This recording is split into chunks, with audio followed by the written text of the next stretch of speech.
በብዛት የምንሰራበት የዚህ የዲስትሪቢዩተርስ ቴክኒክ ነው።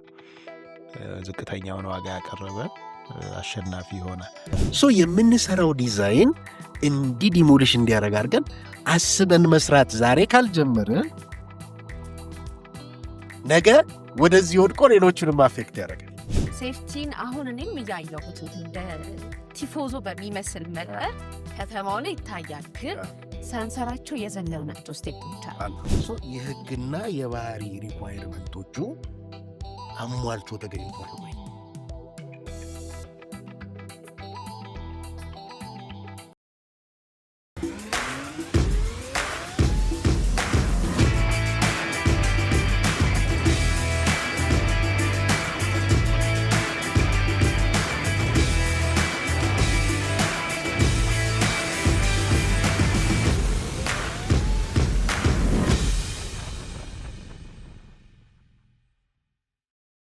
ኮንትራታችን ላይ እንትን ሴፍቲን በሌላ መንገድ እንየው ነው የኔ ሀሳብ። ምንም ጥርጥር የለውም። ይህንን 100% ልንገዛው ሀሳብ ሴፍቲ ምን ሪኳየር እንደሚያደርግ ያስታውቃል እና ያን ሪኳየርመንት በምን አይነት መልኩ ኮንትራት ውስጥ እናስገባው የሚል ኢሹ ከሆነ አንደኛው እኔ ባለቤቱ ሴፍቲ ኦሪየንትድ የሆነ መለኪያ ሊኖሩ ይገባል። የመጀመሪያው ስራው ሲያስብ ማለት ነው። እና ለዛ ዌርነሱ ምኑ ክሬትድ ሆኗል የሚል ግምት አለኝ። አሁን ደህና ነው በየቦታው ክፍለ ከተማዎችም ማስገደድ እየሞከሩ ነው። አጠቃቀም ሁልጊዜም ኢቮልቭ የሚያደርግ ነው ብዬ ቅድም ያልኩሽ ለዚህ ነው። እና እሱን እንያዝና አሁን ለምሳሌ አክሲደንት አንዱ የሴፍቲ ሪሌትድ ኢሹ፣ ሄልስ ስንን ደግሞ ፕሮሎንግድ የሆነ ዳሜጅ ማለት ነው። ከዲስክ መንሸራተት፣ ከሳምባ ኢፌክት፣ ከምኖች ጋር የተያያዙ ከምንጠቀማቸው ኬሚካሎች ጋር ከደስት ጋር ምን ጋር በተያያዘ የሚመጡ ናቸው። ሌላው ደግሞ ኤንቫይሮንመንትን መበከል። እነዚህ ሶስቱም ነገሮች በጣም ለእኛ አስፈላጊ ነገር ናቸው። ግን እንዴት አፎርድ አድርገን ልንጠቀማቸው እንችላለን የሚለውን ነው ዋናው ቅድም ለማንሳት የሞከርኩት እንጂ የኢንተርናሽናል ኮንትራቶች እኮ በሆኑ የሄልስ ክሊር የሆነ ኮንዲሽኖች አሉ። እዚህ ክሪቲካሊ አዳፕት ስናደርጋቸው ለምሳሌ 4ቱ ስራዎች ላይ ፎል ፍሮም ሃይት፣ ፎሊንግ ኦብጀክት ፍሮም ሃይት፣ ኤክስካቬሽን እና ኢኩፕመንት ማኔጅመንት ላይ የሚመጡ አደጋዎች ከ67% በላይ ናቸው። እነሱ ጋር ፎከስ ያደረገ ይዘን ብንሄድ 67 እናድናለን። ብራቸውም ያን ያህል የሚጨምር አይደለም ባይዘው እነዚህን ስናስብ፣ ምክንያቱም አንዳንዱን እናደርገዋለን በኖርማል እንትንም እና እሱ አንዱ ነው። ሁለተኛ የሄልዝ ሴፍቲ ኮድ ከተጀመረ ገና 15 ነው የጀመርነው፣ 10 ዓመቱ። አሁን እሱን ለማደስ እየሞከሩ ነው፣ ስትሪንጀንትም ለማድረግ እየሞከሩ ነው። ግን መጠንቀቅ አለባቸው ብዬ አስባለሁ። በኋላ ላይ ማንተገብረውን ነገር ካስቀመጠን ህግ ይናቃል። መጽሐፉ አይደለም ነው። በ1997 ምን ብለን ጻፍን? በምንም አይነት ተአምር ከ4 ፎቅ በላይ ለሆነ የእንጨት ስካፎልዲንግ እና ፎርወርክ አንጠቀምም ብለን ጻፍን። እኔ ሰዎች ነገር የሚተገበር አይመስለኝም። አንደኛ ዓለምም 20 ፎቅ በእንጨት እየሰራ ነው እና ምን ማለት ነው ይሄ?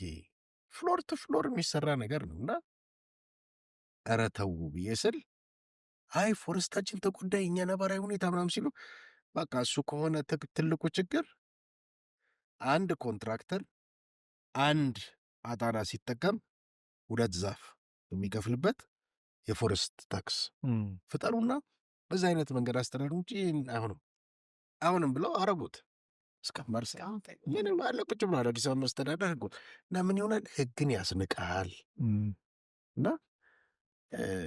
መጠንቀቅ ይፈልጋል። የኔ እንትን ነው።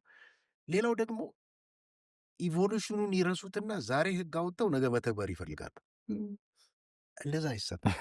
ፓይለት ማድረግ አለ፣ ፎርሙሌት ታደርጋለህ አንድን ነገር፣ ከዛ በኋላ አወርነስ ክሬስት ታደርጋለህ፣ ትሞክረዋለህ፣ ፓራራሊ አዳፕት ታደርገዋለህ፣ አዶፕት ታደርገዋለህ፣ ከዛ በኋላ ኖርም ትፈጥራለህ፣ ከዛ ኢንፎርስ ታደርጋለህ። ይሄ ሂደት አለ፣ ኢቮሉሽን አለው። ዛሬ አውጥቶ ነገ መጥቶ በርላ ቆቅቶ እንዲያርጋል ምናምን የሚል ነው ጠቅላላ ያለው። እና ይህ አይነት አካሄድ ስለ መውጣቱም ሳታገል የትም አያደርስ እና እንዲህ አይነት ኢቮሉሽን የሌለ እኔ ባይዘ በኢቮሉሽን አምናለሁ። ያንን ማፋጠን ይቻላል ፕሮሰሱ እንዲፈጥን ማድረግ ይቻላል። ግን ሰደንዴስ በጣም አስቸጋሪ ነገር። አንድ ጓደኛችን ከ4 ሰዎች ጋር ማታ ላይ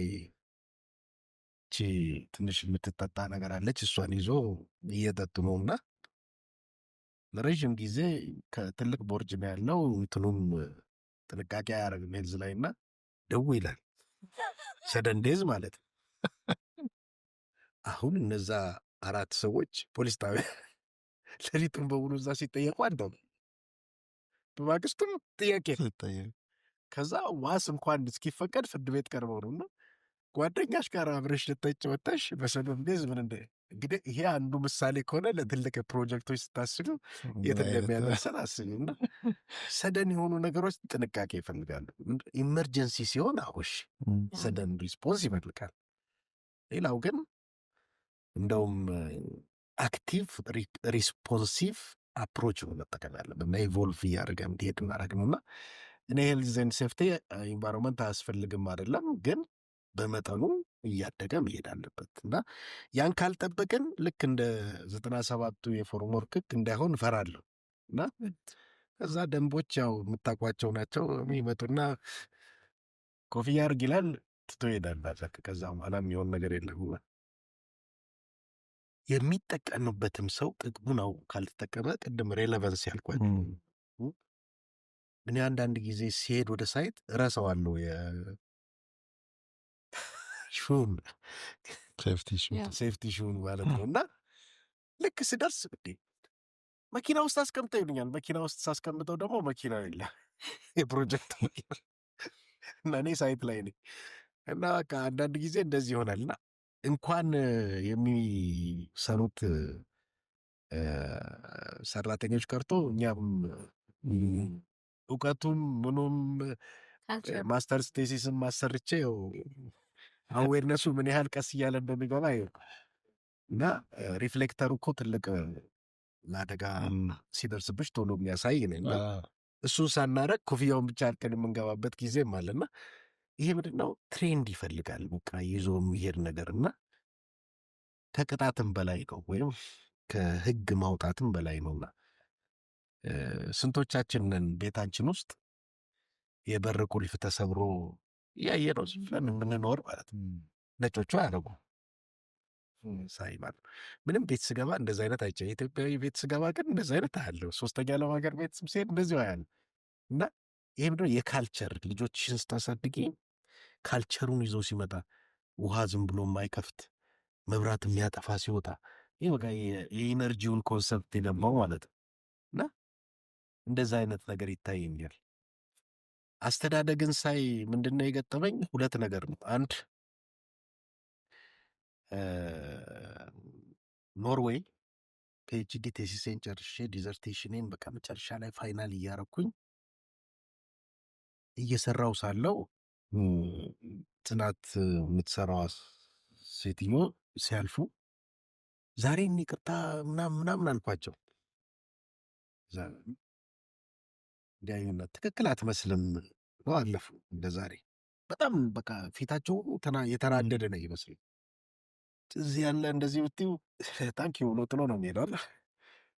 ከዛ የሁለተኛው ቀን እንደዛ ሆኛዩ ከዛ ውብሸት አለችኝ። ከእነዚህ ነው ያለች አምካሚንግ ባክብረት ልብሷን መጣ። ጠረጴዛ እዚህ ጋር ወንበር አለ ቁጭ አለ። ሳይ ትክክል አይደለም፣ ዩአር ኖት ሄልዚ። ስለዚህ አሁን ሄደ ቤተ ገላህን ታጥበህ ተሰናድተህ ምን ብለህ ፀጉርህን በስርዓት አበጥረህ ምናምን እንደገና እኔ ደግሞ ይህንን ክፍል ማጽዳት አለብኝ። ይህን ክፍል ካላጸዳው አንተ ትታመማለህ፣ የኔን ታክስ በነፃም ሐኪም ቤት ትታከምና ትወስዳለህ። ይህንን እቃዎች ካላጸዳው ዕድሜው ይቀንሳል፣ የኔ ታክስ የዚህ ዕቃ መግዣ ነው። ምን እያለች በቃ ማስረዳት ጀመረች። አሁን ፒኤችዲ ነው ማስበው፣ እሷን ነው ማስበው እዛ ውስጥ። ከዛ መጨረሻ ላይ በቃ ዝም ብዬ እያዳመጥ ይሄ ማለት የሚያሳድጉባቸው ነቶች እና እነዚህ መጽሐፎች እድሜያቸው የሚረዝመው በትክክል ሼልፉ ላይ ሲቀመጡ እዚህ ጋር ደርድራቸዋል። እሱን ያስተካክልልሃል፣ ውጣ አለች። አይ ዋዝ ሰርፕራይዝድ። ኖርዌይ ያው ድሃና ሀብታም መካከል ያለው ልዩነት በኋላ የሚሄድ ጀርባና በረዶ እየሰነጠቀ የሚሄድ ጀርባ ካልሆነ ታች ያሉትም ላይ ያሉትም እኩል ነው። ምንም ብዙ ታክሱ ያመጣጥናቸዋል። እና ቁጭ ብላ አብራ ከፕሮፌሰሮች ጋር ነው ሻይ የምንጠጣው፣ እኛ አብረን ነው የምናወራው። የቡና ማሽን ተሰብሮ ዶክተር ውብሸት ይሆናል ማነው ውብሸት ይሆናል የሰበረው ተብሎ ሲባል ምን ያህል እንደምታገኝ ታውቀው። ውብሸት ቡና የጠጣም እሱ ሊሰብር አይችልም ብላ እኔ ሳላቅ ተናግራለች። እና ይህን ያህል አዌር ናቸው፣ አብረው ነው የሚያሳልፉ። ደስ የሚል ነው በቃ ሲነግሩ። እንግሊዝ ሀገር ደግሞ እንደዚሁ ለማስተርስ ስሄድ የምትለጠፍ ቁልፍ ነች። እኔም አውቀው ቁልፍ እንዲከት ከዛ እዛ ሄድኩኝና ተመዘገብኩ።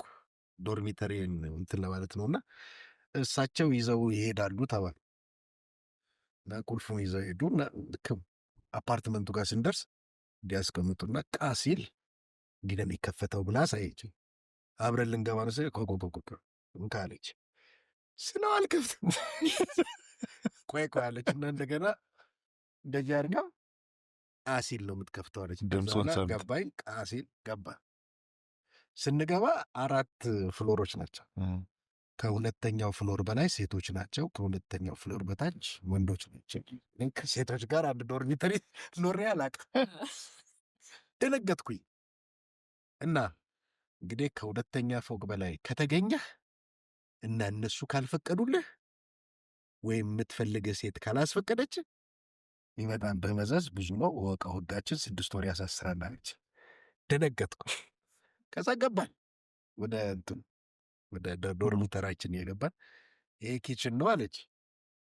ከዚህ እቃዎች ውስጥ የኮመን እቃዎች ውስጥ አንድ ነገር ተበላሽቶ እከሌኔ አበላሸው ተብሎ እስካልተተካ ድረስ 4ታችሁንም እኩል እናስከፍላለን አለች። ፍሪጅ ከፈተችና ይሄ አንተ ነው ይሄ አንተ ነው እያለች ከዚህ ቦታ ወተት አስቀምጣ ቢጠጣብህ የእሱ ነው። መጸዳጃ ቤት ሄድን። ከዛ ስንሄድ ሙሉን ለመጠቀም ከሆነ 2ቱን ማንሳት አይጠበቅብህም፣ አንዱን ነው አለችኝ። ግማሽ ከሆነ ሁሉን አንስተን እሺ አልኳት። ከዛ በኋላ ከተጠቀምክ በኋላ እንዴት አርገው አለች፣ እንዴት እንደማሳለፍ። ይሄ እንግዲህ የአስተዳደግ ስርዓት ነው። አዌርነስ እያንዳንዱ ሰው ዩኒቨርሲቲ ውስጥ አሁን ያለው የመጸዳጃ ቤት ነገሮችን አስቡት፣ ከዚህ ጋር ስታወዳል ኢትስ ዲፍረንት። ይሄ ምንድን ነው? አዌርነስ ቢልድ ያደርጋል። ቤታቸው ሀብት ነው። እንደፈለግሽ አከራይተሽ እንደፈለገ እንዲጠቀም አታረጊው። በጣም የተለየ ነው። ይህንን አስተዳደግ በሄልስ ኤንድ ሴፍቲ ከስር መምጣት አለበትና የራሱ ኢቮሉሽን ሲስተምም ይፈልጋል። ሁሉ ነገር አባይድ እንዲያደርግ ለማለት ነው። እና ይህን ማሰብ ይፈልጋል ለማለት ነው። በጣም ደስ ይላል። ጥሩ ሀሳብ ኪንግ ቤዛ፣ በደንብ የተመለሰልሽ ይመስለኛል። እሺ ሌላ ሀሳብ ነው ብዬ ነው ወደ ሙያው ብቻ ያላደላት። አይ ጥሩ ነው። ሌላ ሀሳብ ደግሞ ስለ ኮስት ትንሽ ስንነካካም ስለነበረ ከቫሪሽኖች ጋር ያው ኮስትና ቫሪሽን በጣም ዳይሬክት የሆነ ሪሌሽን አላቸው እና እኔ በስራዎች ቫሪሽን የሌለው ፕሮጀክት አጋጥሞኝ አያውቅም። አይ ዶንት ቲንክ ፕሮጀክቶችም ከዛ 100% ይጸዳሉ ብዬ አላምንም። ቫሪሽኖች ሀፕን ያደርጋሉ ፕሮጀክቶች ላይ። ያው የተለያዩ ኮዞች ይኖራቸዋል ሀፕን የሚያደርጉበት።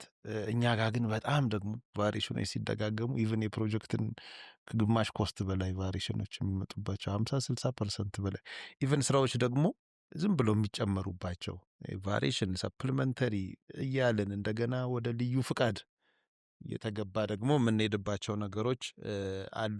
ያው ፎር ጉድ አዲሽናል ስራዎች ከመጡ ኢትስ ኦኬ ምንም ማለት አይደለም፣ ሳይድ ባይ ሳይድ ማስኬድ እንችላለን። ግን ይሄ ቫሪሽኖቹ ጋር ያለውን ነገር ብዙ ፕሮብሌሞቹን እንዴት አቮይድ ማድረግ እንችላለን? ሌላው ደግሞ እዚህ ጋር ተያይዞ የኮስት መትከል ላይ በጣም ብዙ አጨቃጫቂ የሆኑ ጉዳዮች አሉ። ኢቨን በእኛ ሀገር እንደ ስታንዳርድም ይሄ ዳታቤዝ የለንም። የኮስት ዳታቤዝ የተወሰኑ ተቋማት የሚሰሩ አሉ። አይ ቲንክ የአዲስ አበባ ከተማ አስተዳደር ኮንስትራክሽን ቢሮ ይሰራል። ሌሎችም የትልልቅ የሆኑ የመንግስት ኮንስትራክሽን ላይ ያሉ ድርጅቶች አማካሪዎችም እንደዚህ ዲቨሎፕ የሚያደርጉት አሉ። ግን ውጭ የተለመደው ያው በዳታቤዝ ደረጃ የማቴሪያል ኮስቶች በደንብ ዳታቤዝ ሆነው ይቀመጣሉ። ኢቨን እነዚህን ይሄ ኮስት ብሬክዳውን አናሊሲሱ የሚሰራበት ራሱ የተለያዩ አይነት ሶፍትዌሮች አሉ መንግስት ራሱ ዲቨሎፕ አድርጎ ኢቨን ለፕራይቬት ሴክተሩ ለገቨርንመንት ፕሮጀክቶች ተብለው ተለይተው በደንብ የሚቀመጡ ነገሮች አሉና ከኮስት መትከል ጋር በጣም ቻሌንጅ ስለ ሁሉ ጊዜ ከኮንትራክተር ጋር ጭቅጭቅም አለ። የሆነ ዋጋ ተክሎ ያመጣል። ይሄ ዋጋ ተጋኗል ወይ ቆርጬ የሆነ ያክል አስቀምጣለሁ። ከዛ እኔም ወጥቼ ደግሞ ማርኬት ላይ እስቲ ቆይ ይሄ ማቴሪያል ስንት ነው የሚሸጠው ስል የማገኘው ቫሪሽኑም ሰፊ ነው። አንዱ 10 ብር፣ አንዱ 100 ብር፣ አንዱ 1000 ብር።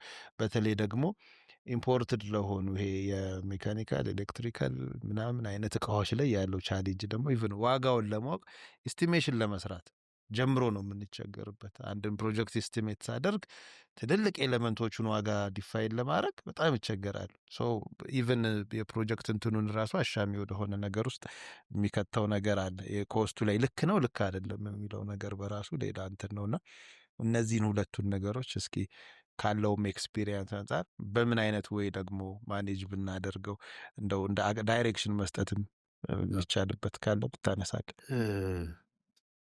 ቫሪዬሽን ለምን ይከሰታል ብለን ስንል በዋናነት አንድን ስራ ስንሰራ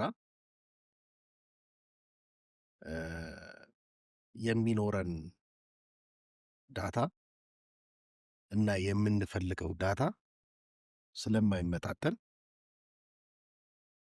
ባለን ዳታ ነው ስራን የምናሰራው። እነዛንም ዳታዎች ደግሞ የምናገኘው በተወሰነ አሰስ በማድረግ ነው። ምሳሌ የአፈር ምርመራ እናደርጋለን፣ የኮንክሪት ቴስቶች እናደርጋለን፣ የዲዛይን ስራዎች እንሰራለን እና እነዚህ ሁሉ ነገሮች ድሮ እንደውም ሴፍቲ ኦፍ ምንድነው ፋክተር ኦፍ ኢግኖራንስ ይባላሉ። የነዚህ የምንፈልጋቸውና የምናገኛቸው ዳታዎች ልዩነት አንሰርተኒቲ ነው አሁን የምንለው። ድሮ ኢግኖራንስ ነበር የሚባለው፣ ስለማናቀው በትክክል በቃሉ እንጠቀም ብለን ማለት ነው። እና ለሱ ፋክተር ኦፍ ኢግኖራንስ እንይዛለን። እነሱን ደግሞ ባለሙያው ትምህርት ስለሚማር ፕሮፌሽናል ጀጅመንት ይጠቀማል የሚሰራቸውን ስራዎች። ስለዚህ ምን እናውቃለን? 100% ሙሉ የሆነ ነገር እንደማንጀምር እናውቀዋል። ስለዚህ እንደማንጀምር ካወቀን በተለያዩ መንገዶች፣ አንድ በኮንቲንጀንሲ፣ ሌላ በትሬሾልድ፣ ሌላ በቶለራንስ፣ እንደገና ደግሞ በቫሪዬሽን፣ በክሌም አድሚኒስትሬሽን እያለን እነዚህን ጋፖች ለመሙላት እንሞክራለን። አንዱ ይሄ ነው። ይሄ ዓለም አቀፍ ነው። ስለዚህ አንድ ውለታ ወይም አንድ ቴንደር ወይም ደግሞ አንድ ስራ የራሱ የሆኑ የተለያዩ መጠባበቂያዎች በማድረግ ይሰራል ማለት ነው። ባህሪያትን ደግሞ ማኔጅ ለማድረግ ሴኪሪቲስ እንይዛለን። ሴኪሪቲስ ቦንድ እንይዛለን፣ ጋራንቲ እንይዛለን፣ ሪቴንሽን እንይዛለን፣ ኢንደሚኒቲ እናስገባለን። ሬሜዲያል ራይት ማስገባል። እነዚህ ፋክተር ኦፍ ኢግኖራንስ ወይም ፋክተር ኦፍ ሴፍቲ ብለን አሁን በጥሩ ቃል ያው ስናሸሙ ማሽሞንሞን ነው ይባል ስናሽሞንሞን ወደዛ ሄዳል። ግን ኢን ፕሪንሲፕል ፋክተር ኦፍ ኢግኖራንስ የምናቀው ሊሚት እስከዚህ ድረስ ነው። ከዛ በኋላ እማናቃቸውን ነገሮች በፕሮፌሽናል ጀጅመንት እንደ ኤክስፒሪየንሳችን ደረጃ ምላሽ እንሰጥባቸዋል። እነዛ መጠባበቂያዎች ሬንጅ ይኖራቸዋል ማለት ነው፣ እንደ ኤክስፒሪየንስ እና እንደትም ይህንን ነው የምናስተናግደውና ቫሪዬሽን አንዱ የሚያስፈልግበት ምክንያት ይህን በ20 ኪሎ ሜትር የመንገድ ፕሮጀክት ላይ ጂኦቴክኒካል ኢንቨስቲጌሽን ሰርተህ በኮሜርሻል ባንክና በፊንፊኔ መካከል እዚህ ጋር ሙቅ ውሃ አለ። ያንን ስንሰራ የተወሰነ ጂኦቴክኒካል ኢንቨስቲጌሽን ወስደናል። ግን ሙቅ ውሃ ሊኖር ይችላል ብዬ ቴንደር ውስጥ ከገባ አትሊስት የምትሰራበትን ክተት ብዬ ቻይናውን አስገብቻለሁ። ግን ስንቆፍር የለም። ለምንድን ነው?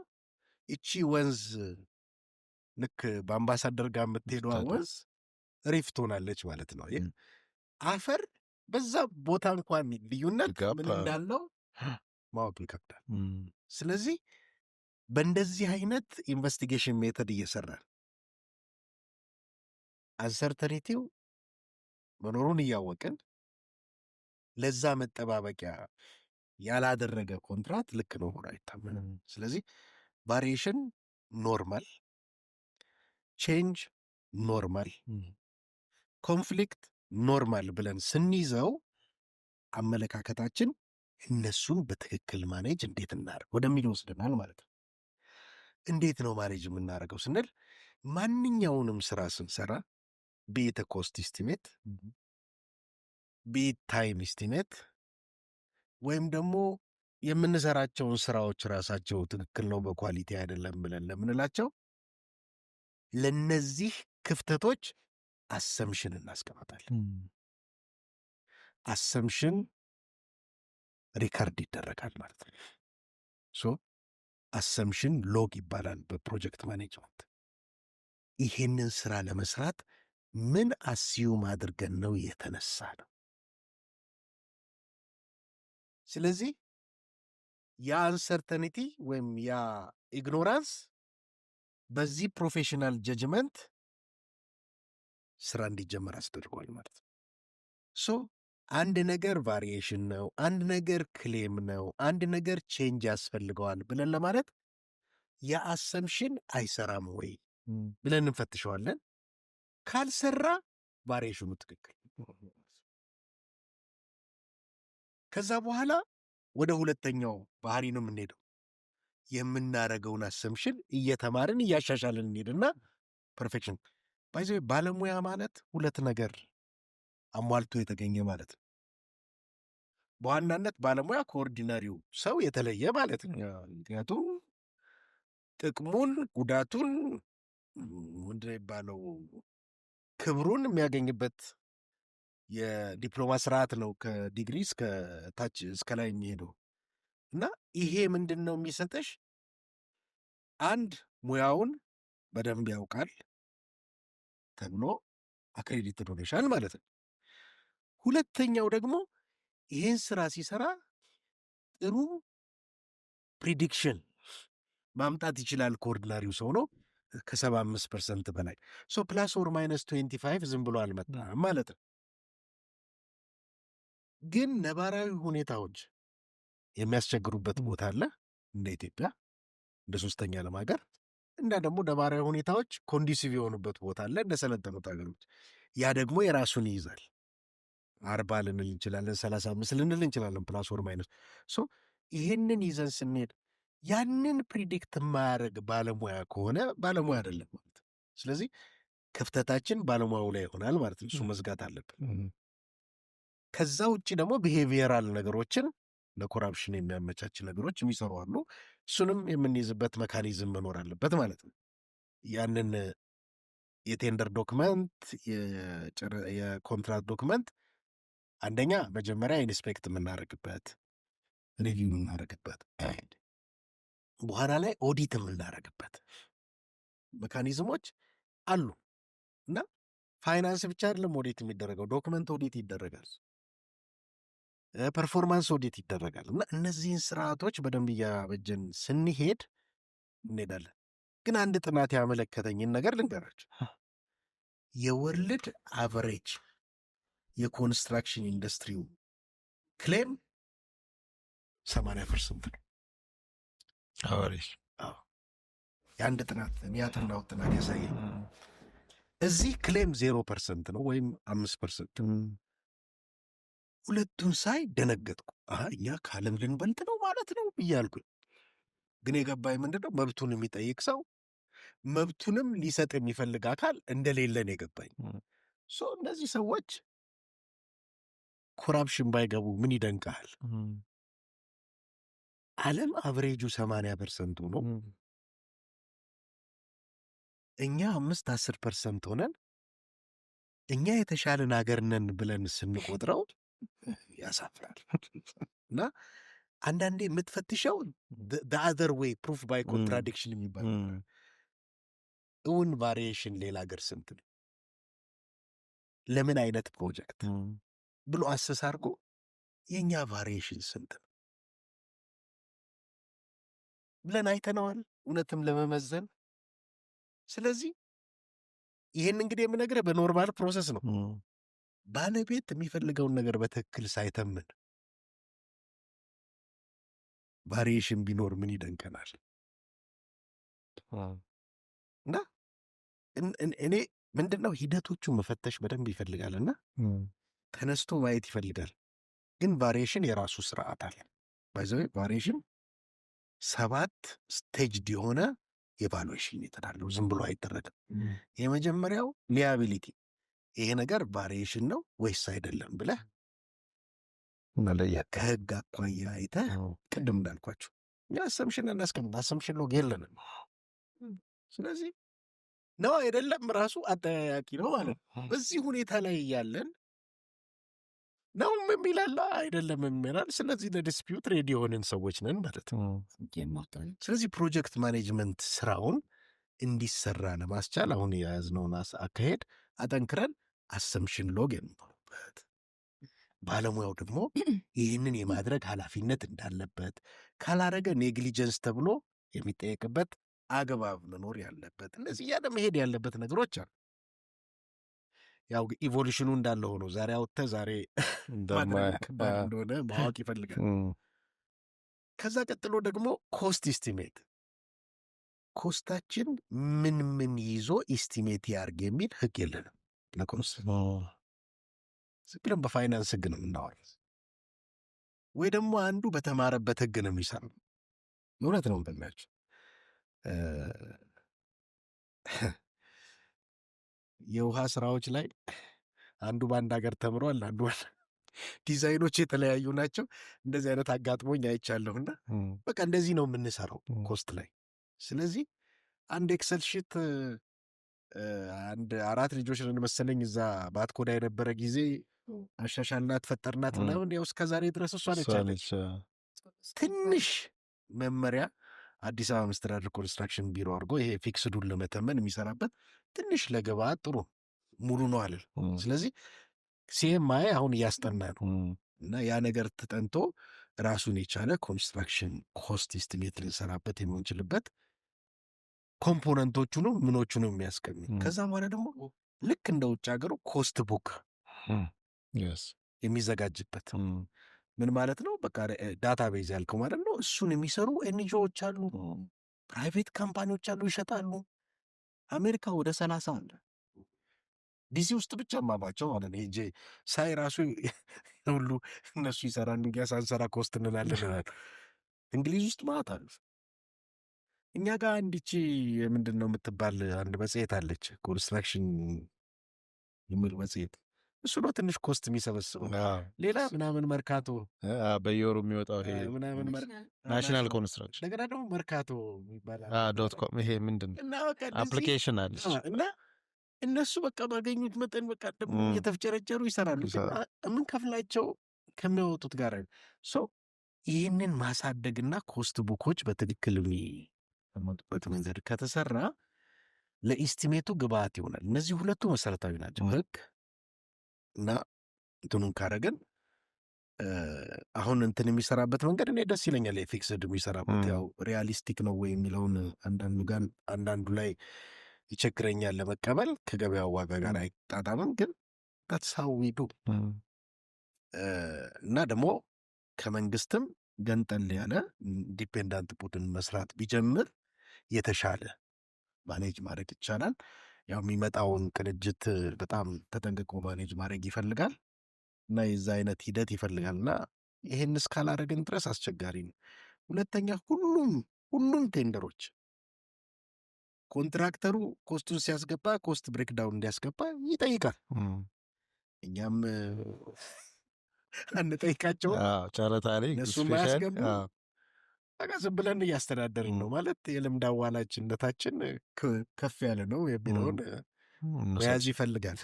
ምናልባትም የልምድ አዋላጆች ከኛ ሳይሻሉ አይቀሩም። ብዙ ልምድ ስላላቸው በጣም ከፍተኛ ችግር ያለበት እሱ ይተኛል። ግን ዋናው እነዛ ክፍተቶች ሪኮግናይዝድ ሆነው አሰምሽን ተቀምጦላቸው አሰምሽኑ ሲለወጥ ቼንጅ ቫሪዬሽን ክሌም እያልን የምናስተዳድርበት ስርዓት ይፈልጋል። የኤራ ማንዋልን ሳዘጋጅ እሱ ነው ያረኩት፣ ግን እስካሁን ድረስ አልተቀበሩትም። አንድ ቀን ይሳካል። እንግዲህ በጣም በርካታ ነገሮችን ነው እያነሳን ያለነው። በተለይ እዚህ ኮንስትራክሽን ማኔጅመንቱ ላይ ሰፊ ነገርም ስለሆነ በርካታ ነገሮችን ለመነካካት ነው የሞከርነው። ብዙ ጊዜ የሚፈልግ ነገር ነው። ጫፍ ጫፉን እንደው መሰረታዊ የሆኑ ነገሮችን ያነሳን። አሁን ወደ ማጠቃለያው እየሄድን ነው እና ዶክተር እስኪ እዚህ መድረክ ላይም ከዚህ በፊት አንድ ጥያቄ አንስተን ነበር። ይሄ ዲቢ ፕሮጀክቶችን በሚመለከት ወደ እኛ ሀገር እየመጡ ያሉበት ሁኔታ አለ። ዲቢ ፕሮጀክቶች እንዴት ነው እኛ ለዲቢ ፕሮጀክት እንመቻለን? ካልቸራችን ይሄ የስራው ካልቸሩ ያለን ኮንስትራክሽን ሲስተሙ ራሱ ለዲቢ ፕሮጀክት ምን ያህል የቀረበን ደግሞ ምን ያህል ይመቻል? እሱን ተፈጻሚስ ብናደርገው የሚያመጣብን ቻሌንጅ ወይ ደግሞ የሚሰጠን ጥቅም ምንድን ነው? እስኪ ዲቢ ፕሮጀክቶች ነው የእድገት ደረጃ ነው ኢን ፕሪንሲፕል። አንድ ኢሹ ላንሳና ከእሱ ጋር አብሬ እንደሄድበት አንድ መንገድ ለሚቀጥሉት 20 ዓመት የማገልገል ግዴታ አለበት ወይም ደግሞ ይችላል ካልን ሁለት ነገሮችን ልንወስድ እንችላለን። አንደኛው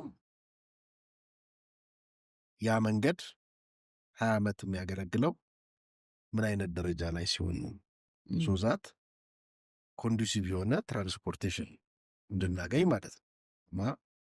መኪኖቻችንም ጤናቸው ተጠብቆ ካር ብሬከር ይሉታል አንዳንዱ አይደለ? ልክ እንደዛ እንዳይገጥመው ማለት ነው። እና ይህንን መንገድ ለመስራት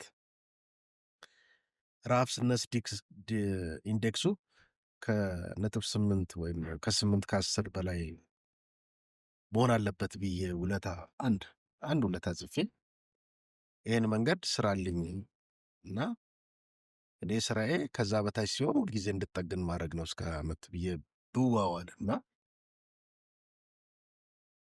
መንገድን ኤክስካቬሽን ሳይት ክሊራንስ ምናምን እያልኩ ኳንቲቲ አውጥቼ ምናምን ብዋዋል የትኛው ትክክለኛ አገልጋሎትን ይሰጣል ብለሽ ስትይ ይሄንኛው ፕሪስክሪፕቲቭ ነው፣ የምንመዝነውም በዛ ነው። 8 ያምጣ አላምጣ አናረጋግጥም። ያንኛው ፐርፎርማንስ ቤዝድ ነው፣ 8 ያመጣል። ስለዚህ ኃላፊነቱን ያውቃል እና ሪስኩን ይዞ በደንብ ሰርቶ አንቺም ግልጋሎትን በደንብ እንድታገኝ ያስደርጋል። ሶ ዊች ዋን ኢዝ ራይት ብሎ ማሰብን። ዲዛይን ቢልድ ፕሪስክሪፕቲቭ ለዚህ ነው ታይም ኮስት ኳሊቲ እየለካን ሰክሰስ ግልጋሎቱን ለዛ ጊዜ መስጠቱን ግን የምናረጋግጥ። ያንን 20 ዓመት ደግሞ እንዲኖር ምን አይነት ሜንቴናንስ ማኑዋል ይፈልጋል? ምን አይነት ሩቲን ሜንቴናንስ፣ ምን አይነት ፔሪዮዲክ ሜንቴናንስ፣ ምን አይነት ሜጀር ሜንቴናንስ በምን ጊዜ አድርጎ ነው 20 ዓመቱ የሚያገለግለው የሚለውንም በትክክል አስፍረን ነው መነጋገር። እኛ በአንድ ዓመት እንረከብና ባለቤቱ ይህን አያደርግም። ሶ ሁ ኢዝ አት ፎልት? ስለዚህ ምን አለ ገንዘቡን የሚያወጣው አካል ጋር እኔ ፐርፎርማንስ ቤዝድ ይሻለኛል ሊል ይችላል። ያ ደግሞ አይ ይሄ ነገር አልችለውም ሊልሽ ይችላል። በዚህ መካከል የማስታረቂያ መንገዶች መጀመሪያው ዲዛይን ቢልድ ነው፣ ፕሪስክሪፕቲቭ ነው። ፕሮጀክት ይሰጥሻል እንጂ መንገድና ህንፃን ላይሰጥሽ ይችላል። እኔ የምፈልገው መንገድ፣ ፕሮጀክት ግን ሰጥቶኛል። በተጻፈው ልክ ሰጥቶኛል። የተጻፈው ስተት ነው እያልን ነው አጥለን፣ ችግር አለው እያልን ነው፣ ሙሉ አይደለም እያልን ነው። ያን ችግር ተቀብለሽ ክራይሲስ ፈጥረሽ ክራይሲስ ታስተካክል።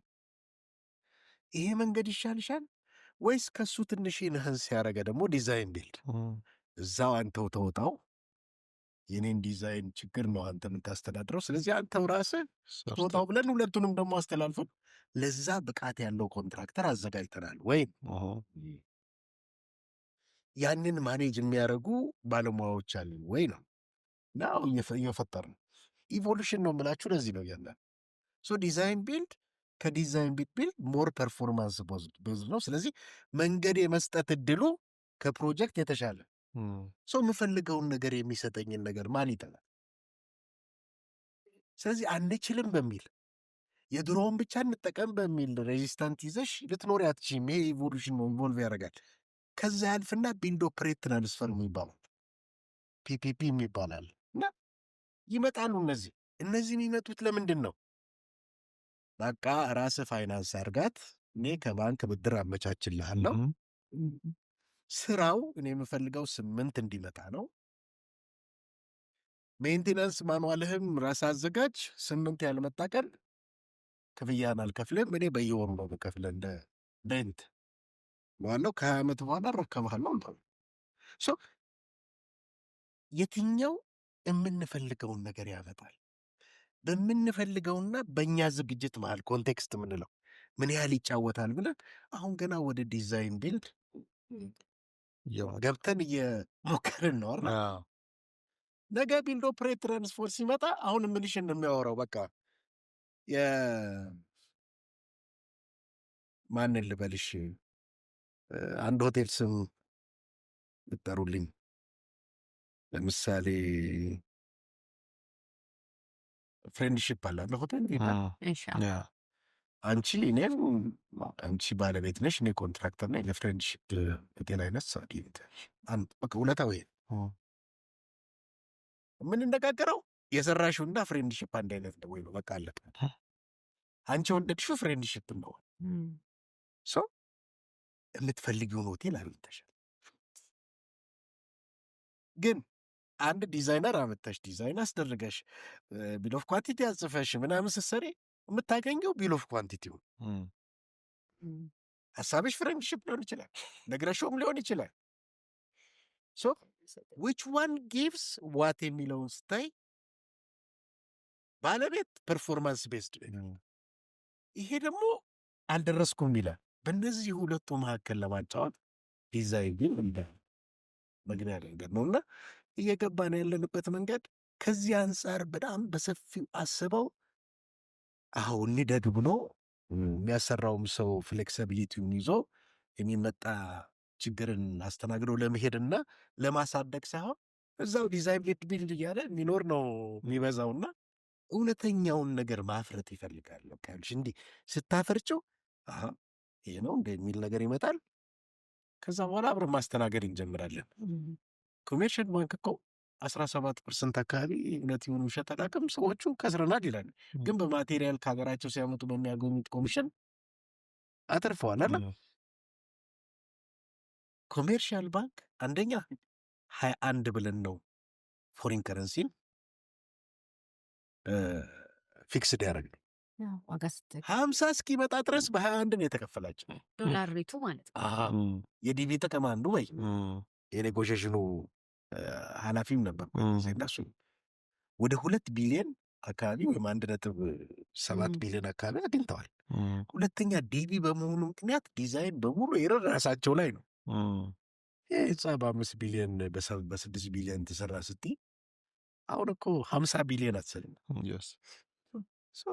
በዛ ፍጥነት ተሰራና ኮሜርሻል ባንክ ቤኔፊት አግኝ የዚህ የዲቢ ቤኔፊት ሌሎች ፕሮጀክቶች ላይ ቢተገበርና ብናገኝበት የምትፈልጊውን ፐርፎርማንስ ቤዝድ ማግኘት ትልቅ ነገር አይደለም።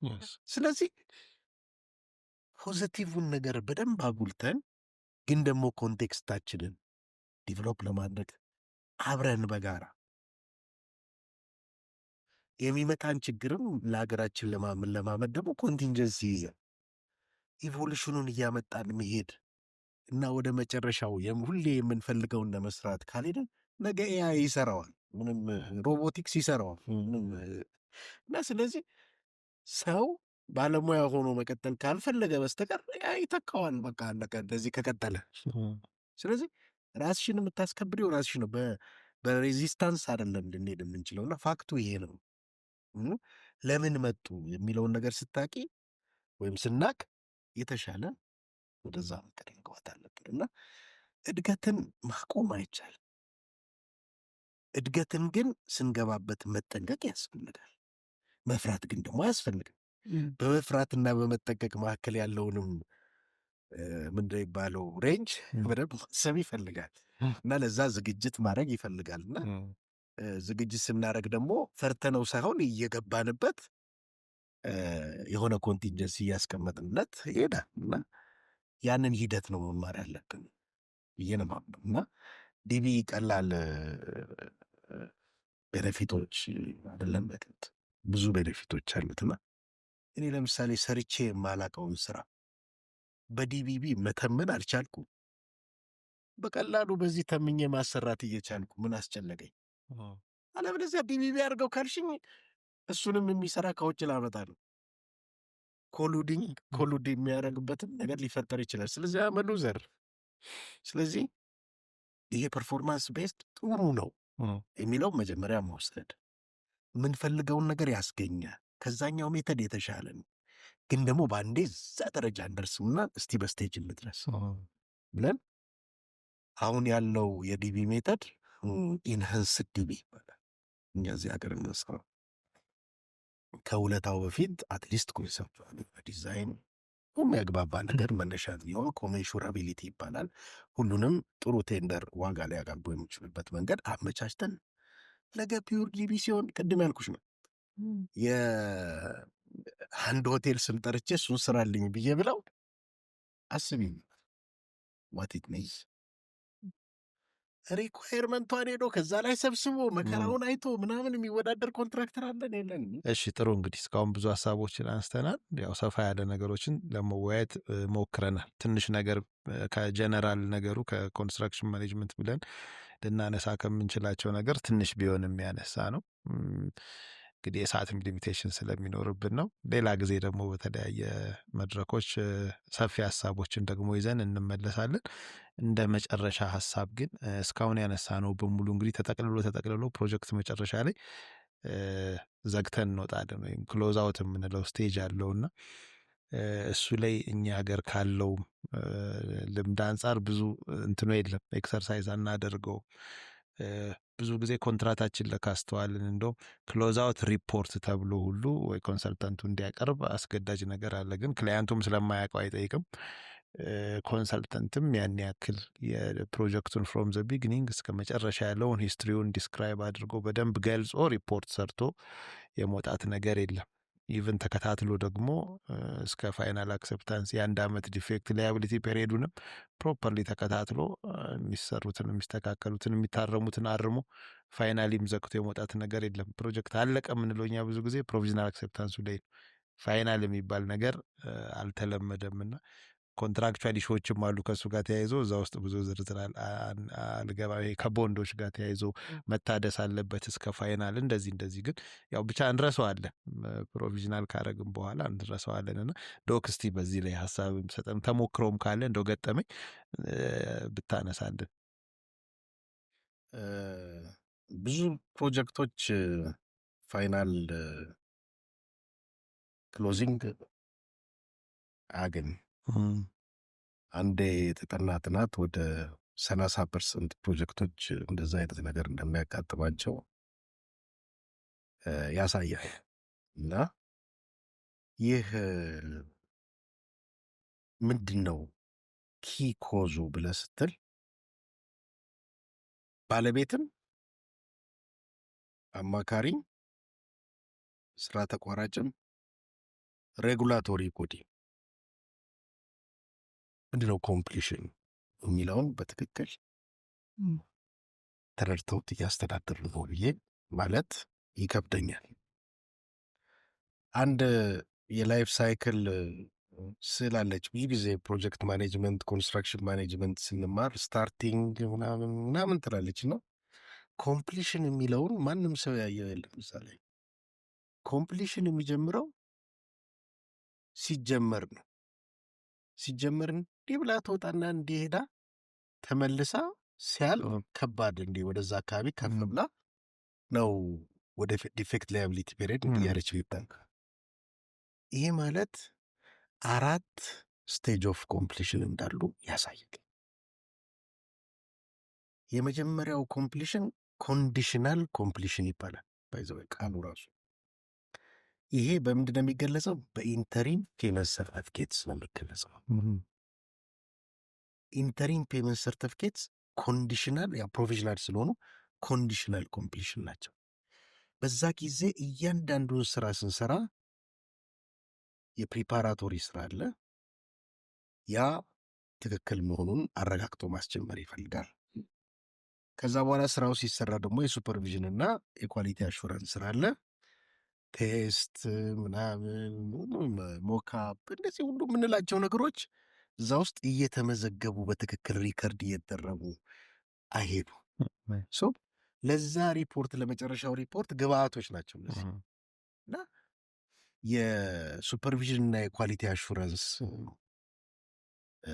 ዶክመንቶች በትክክል ሪከርድ ሆኖ ብረት ይላካል፣ ቴስት ይደረጋል፣ ይታያል። ምናልባት ሪከርዲንጉ ጥሩ ላይሆን ይችላል፣ ወይም ደግሞ በቃ አንድ ጊዜ ታይቶ ያልፋል፣ ሌላው ጊዜ አይደረግም። የኮንክሪት ቴስት ይደረጋል፣ የሴራሚክ ቴስቶች ይደረጋሉ፣ ሞካፕ። እነዚህ ሁሉ ሪኮርድድ እየሆኑ በሪፖርት እየተጻፉ እያደጉ መሄድ አለባቸው። ኮምፕሊሽን አንድ ቀን አይደለም። ያንን አይተን አዎ ኳሊቲው አክሰፕተብል የሚሆን ደረጃ ላይ ደርሷል ብለን ነው ኢንተሪም ፔመንት የምንለቀው። ሰርተን ሌቭል ኦፍ ፋይናሊቲ ያለው ኮምፕሊሽን አለ። ከዛ በሚቀጥለው ስንሄድ ዲፌክት ነገሮች ካየን መቀነስ መብት አለን። ለዚህ ነው ኮንዲሽናል የምንለው። ከዛ ይሄን እየሰራን የምንሄድበት ሂደት ደካማ ነው። ለምንድን ነው ደካማ የሆነው? አራቱም ጋር ያለው ግንዛቤ ደካማ ነው። ስለዚህ ለሰርቪስ የምንመድበው ኮስት አናሳ ነው። ሰርቪስ እዚህ ሀገር ዌል ፔይድ አይደለም። ስለዚህ ዌል ፔይድ ባለመሆኑ ምክንያት እነዚህ ነገሮች ኢግኖር ይደረጋል። የሆነች አንድ 8 ፔጅ ወይም ደግሞ ኮፒ ፔስት የሚደረግ ፕሮግረስ ሪፖርት እየተላከ የሚያልፍበት ሁኔታ ላይ ነው ያለው። ልክ እሱን ስንጨርስ ኮንዲሽናል እንግዲህ ኮንቲኒየስ ነው፣ ሰስተነብል ነው። ለእያንዳንዱ ስራ ኢንተሪም ፔመንት እስኪያልቅ የምትሰራው ስራ ያንን በፕሮግረስ ሪፖርት ውስጥ ሪፖርት እያደረግከው እያሳየኸው፣ ክሌምም ከተከሰተ ቫሪዬሽንም ከተሰጠ እያሳየኸው በደንብ ሬጅስተር እያደረግከው መሄድ ይፈልጋል። ደን አኑዋል ኳርተር የምንላቸው እነሱን አኩሚሌት እያደረጉ ሄደዋል ማለት ነው። ሰው መጨረሻ ላይ ሪፖርቱ ራሱ እየተሰራ እየሄደ ነው። ኮምፕሊሽን ይሄ ሁሉ ስቴጅ አለው። ደን ፕሮቪዥናል አክሴፕታንስ እንደርሳለን። ፕሮቪዥናል አክሴፕታንስ ማለት ሰብስታንሺያል ኮምፕሊሽን ዩዝ ፐርሚት ማለት ነው። ለመጠቀም ሬዲ ነው። ፕሮቪዥናል ኮምፕሊሽን ማለት ደግሞ ሰብስታንሻል የሚለው በኮንፊደንስ ኦፍ ኢንተርቫልስ ወይ 90% ወይ 95% አልቋል ማለት። ስለዚህ ዩዝ መጠቀም ትችላለህ። ይሄ የፕሮቪዥናል አክሴፕታንስ ክራይቴሪያ። ሶ በዛ ጊዜ ምን ታደርጋለህ? እያንዳንዱን ስራዎች ዶክመንትም ጭምር ተመርምሮ እነዚህ ሁሉ አሁን ያልኩ የኮምፕሊሽን ዶክመንቶች ኮምፓይልድ ሆነው ያልቁና ፋይናል ስቴትመንት የሚባል ነገር አለ። ፋይናል ሪፖርት እዛ ጋ ይመጡና ያን ይዙና ከዚህ በኋላ 3 ነገር ይዛል። 1 ስናክ ሊስት ማለት ዲፌክቶች፣ እነዚህ በዛ ጊዜ የታወቅ ነው። በኋላ ደግሞ ላተንት ዲፌክቶች አሉ ይመጡ፣ እነሱ በሂደት በዲፌክት ላያቢሊቲ ፔሪድ የሚወሰዱ ሆነው ማለት ነው። ሶ ይሄ የዲፌክት ሪኮርድ ልክ አሰምሽን ሎግ እንዳልኩ ዲፌክት ሪኮርድ ሎግ አለ። እነዛ ይቀመጣሉ። ፕሮቪዥናል አክሴፕታንሱን ስትሰራ ዩዝ ማድረግ ይቻላል ብለህ ትሄዳለህ። 1 ዓመት የዲፌክት ሊያቢሊቲ ፔሪድ የሚሰጠው ለምንድን ነው? አንድ የተለያዩ ሲዝኖች 4 ሲዝኖች አሉ፣ በጋ፣ ጸደይ ምናምን እያለ ክረምት ድረስ። እነዛ 4 ሲዝኖች ተፈትኖ እንዲያልፍ እነዚህ የዘረጋናቸው የኤሌክትሪክ የቧንቧ የምናምን መስመሮች በትክክል በዛ ጊዜ ውስጥ ፈንክሽን ማድረጋቸውን እንድናይ፣ ይሄ ዲፌክት ሊያቢሊቲ ፔሪድ ነው። ትንሽ ሎንጌት ማድረግ ይቻላል። እዚህ ሀገር እንደፈለገ ነው የሚጫወቱበት፣ ግን የራሱ ሕግ አለ። ዘን ያንን ስናደረግ ስናግሊስት ይዘናል፣ በሱ ቼክ እናደርጋለን። ሁለተኛ ያላለቁ ስራዎች፣ ምክንያቱም 90-95 ስንል 5% አለ ማለት ነው። እሱን ደግሞ የምንጨርስበት። ከዛ በተረፈ ደግሞ ያልተዘጉ ጉዳዮች እንደ ክሌም፣ እንደ ቫሪዬሽን፣ እንደ ምናምን እናይበት ነው። እነዚህ 3 ነገሮች ናቸው እዛ ላይ ተመዝግበው የሚያልፉ። ብዙ ሰው ስናግሊስቷን ብቻ አድርጎ የሆነች የምትሞላ ፎርም አለች እንጂ እነዚህን ዘርዝረው አድርገዋቸው አይደለም። ስለዚህ ኮምፕሊሽን ኮንቲኒየስ መሆን አለበት። 3ኛው ኮምፕሊሽን ፋይናል የምንለው የአፍተር ዲፌክት ላያቢሊቲ፣ ያ ቴኪንግ ኦቨር ሰርተፍኬት ስንለው ይሄ ዲፌክት ላያቢሊቲ ሰርተፍኬት ማለት የምንዘጋው። እያንዳንዳቸው የራሳቸው መዝጊያ መንገድ አላቸው። 4ኛው ዋራንቲ ሰርተፍኬት ይባላል። እንደ አግሪመንት ከ4 እስከ 10 ዓመት ይሆናል። የሚያተኩረው ዩዝ ፐርሚትህን ያሳጣሉ፣ ፈንክሽናል አይደለም ወይ ከተባለ የመስራት ግዴታ አለበት። እነዚህን 4ቱን ከነምናምናቸው ሬጉላቶሪ ቦዲው አውቆት፣ ኢምፕሎየሩ አውቆት፣ ኮንሰልታንቱ አውቆት ለዛ መከፈሉን አረጋግጠን እስካልሰራን ድረስ ሰርቪስን አሁን በምናስተናግድበት የክፍያ ዘዴ ትክክል ነው ብያላ። ሰርቪስ እንደዛ በመሆኑ ደግሞ ከኮንትራክተር ጋር ኮራፕሽን እንዲኖር ያደርጋል። ስለዚህ ወደ ሌላ ቅድም ያልኩ ዜሪዝ ኖ ፍሪላንች የምለው ፕሪንሲፕል አለ።